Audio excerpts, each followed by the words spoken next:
Dans ce module, nous allons voir les différents bouleversements que génère l'application Tinder. Donc, premier bouleversement. On constate ainsi que l'image entre dans un processus de commercialisation, une mise en scène de nous-mêmes. Second bouleversement. Donc, pensez comme un site de e-commerce à l'instar d'Adopte un mec.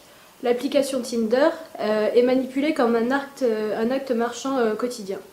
Donc, en effet, elle est considérée comme le Ikea de la rencontre. Il existe une réelle banalisation de la rencontre basée sur une dite génération qui ne croit plus en l'amour. Troisième bouleversement. Donc, le seul et unique critère de choix sur Tinder, c'est la photo de profil qui est généralement mise en scène.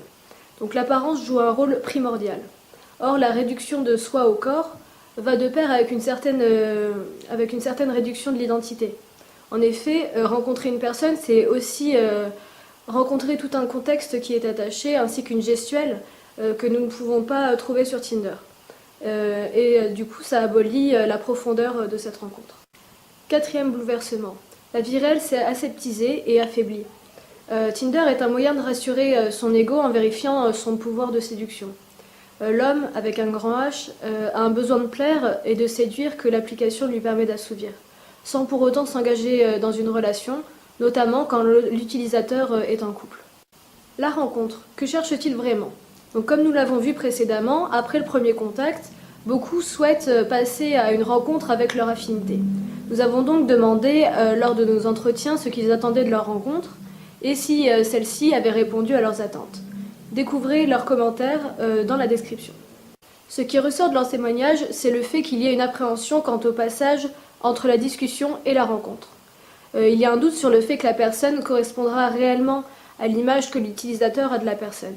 On remarque également que les médias se sont emparés du phénomène des applications de rencontres, avec un regard plutôt négatif sur celles-ci, qui sont pourtant représentatives de notre société actuelle. Tinder serait-elle responsable de l'augmentation des MST ?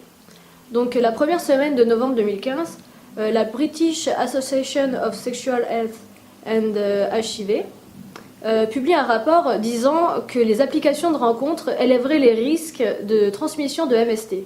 Et toute la presse s'en empare. En effet, le phénomène des applications de rencontres étant si répandu que cela devient un véritable fait de société.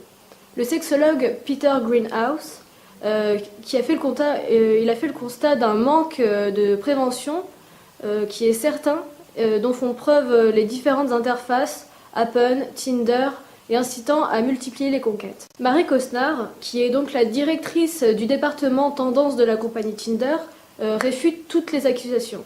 Pour elle, les applications ne feraient que suivre un phénomène de société qui serait mis en route depuis plusieurs décennies. La libération des mœurs, qui offre un choix plus large que le célibat ou le mariage. Donc retrouvez la conclusion de ce MOOC et la certification dans les articles qui vont suivre.